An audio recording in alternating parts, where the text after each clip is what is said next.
You're about to listen to an unscripted episode featuring Lydia and Pastor Jeff from Sunnybrook Community Church. This episode, talking about parenting, was recorded back in 2022.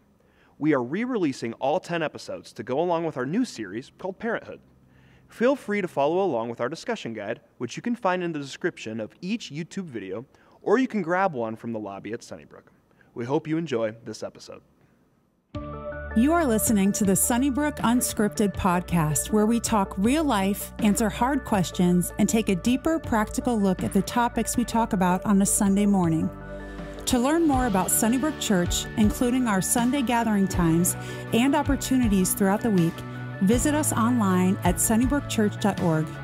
Today, we are talking with Pastor Jeff Mose. Well, welcome back to the Sunnybrook Unscripted podcast. I'm Lydia Miller here with my dad, Pastor Jeff. We are talking about the subject of parenting. And we've been hitting these last few weeks on discipline and guidance, maybe a little bit more serious side of parenting. Today we're going to talk about a little bit more of a fun subject. Good. We're going to talk about love and how to love your kids and how to love them well. Discipline and guidance are obviously a form of love, but we're going to talk specifically about love languages. Now, this is maybe something, I know we covered this in our premarital counseling, so maybe it's something you've heard of in terms of your marriage, but the reality is love languages are built in us at a younger age and can be super helpful for parenting and loving your kids in the right way as well. So if someone isn't familiar with the love languages, what are they? Well, there's 5 love languages. Gary Chapman wrote on this. In fact, if you ever want to get his book, it's called The 5 Love Languages. I think it's very helpful. It really was started to be used in this idea of marriage, to know your spouse better, to be able to love your spouse better. But then they started applying it to parenting, which I think is really good. And I think you can identify that early on in your kids. So let me give you the 5. If I mess them up, you'll help me. But the first one is just simply this idea of gift giving, that there's something about giving gifts that expresses love. And again, that's what a love language is.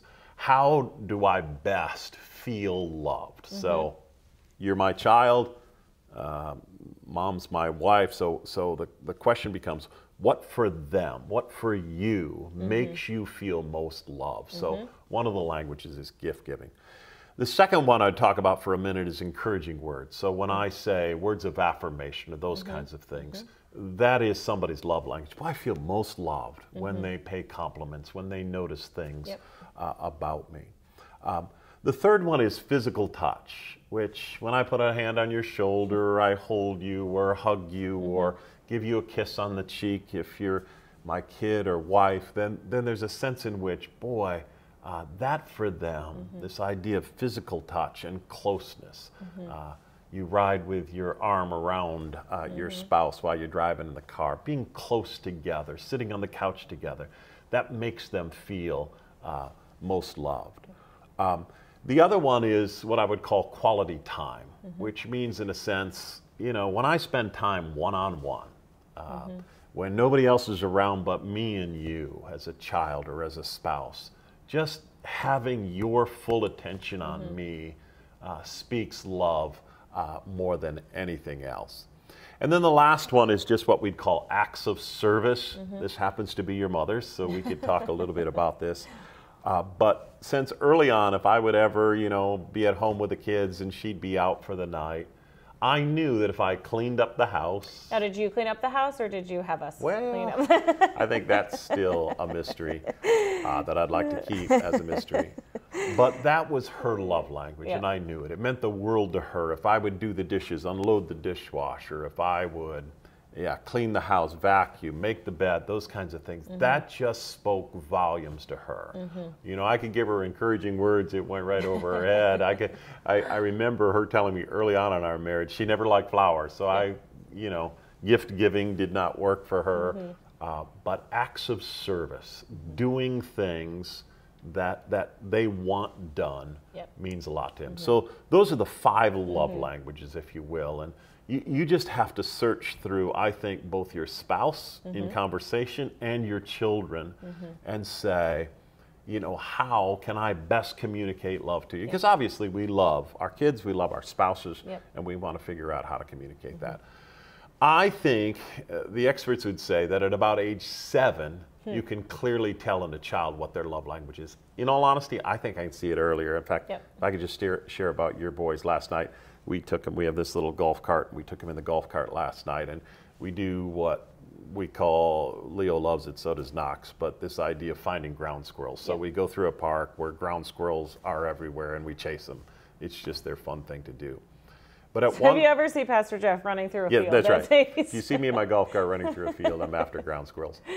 But so Knox sits on my lap, and he has to. That's just who he is. He likes physical touch and closeness. Now again, at an early age, as young as he is, it's possible that he likes all 5. I get that. But I can sense he's just this physical touch closeness person. Leo, as you clued me in fact, when you clued me in, I saw it all night long. But his love language is encouraging words. So at one point in time we said, boy, you got an eagle eye. Because he could spot the ground squirrels like nobody else. So for the next 5 minutes, that's all they concentrated. Can you tell me again that I have an eagle eye? Can you tell me again I spot? So there is this sense of encouraging words. I think you can see it in any of your kids. If I did you for a minute, you were kind of quality time, but you were also gift giving. If I came home, and it can be very simple, dads, moms. If I came home with a pack of gum, it meant the world to you, because that was kind of your thing. Birthday came, opening presents. You know, some kids just rifle through them and go, can we spend time together? Because their love language is quality time, but some people really like gift giving. So I would just say, sort through that for your spouse first, and then sort through that for your kids. And here's what I know about love languages. First of all, it's the primary one that says, I love you to you. But it is also whatever, I sort of receive with regards to love is the primary one that I speak to.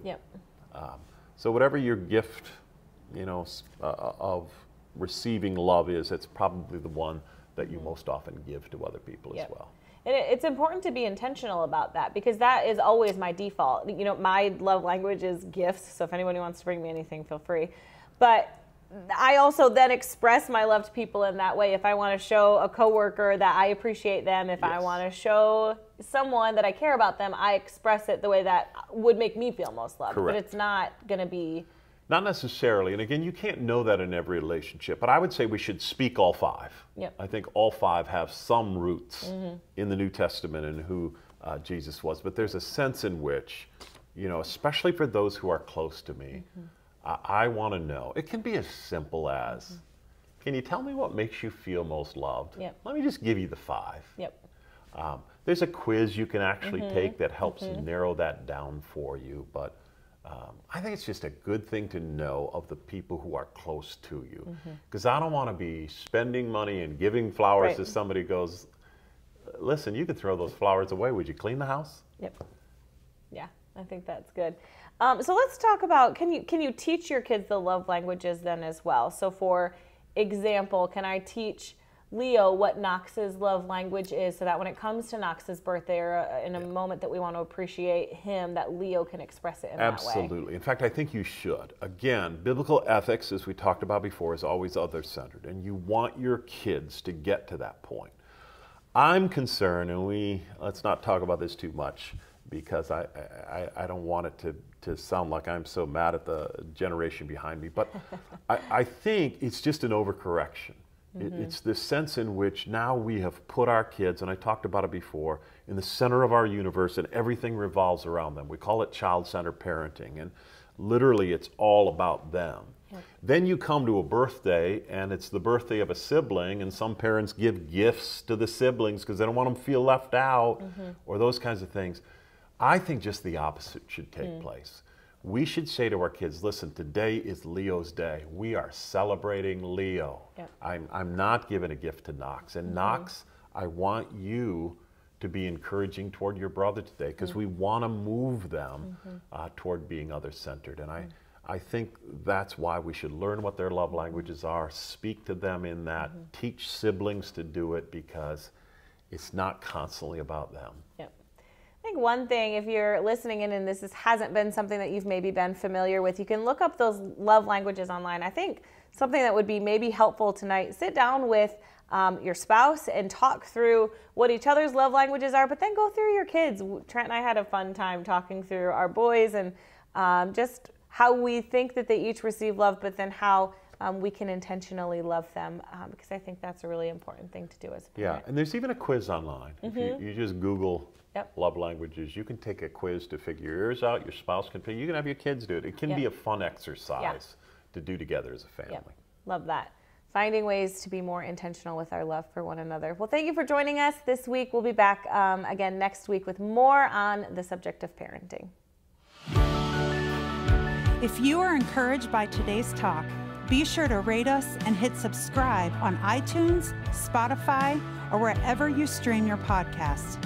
To experience other talks, videos, and live gatherings, visit us online at sunnybrookchurch.org or download the Sunnybrook Church app.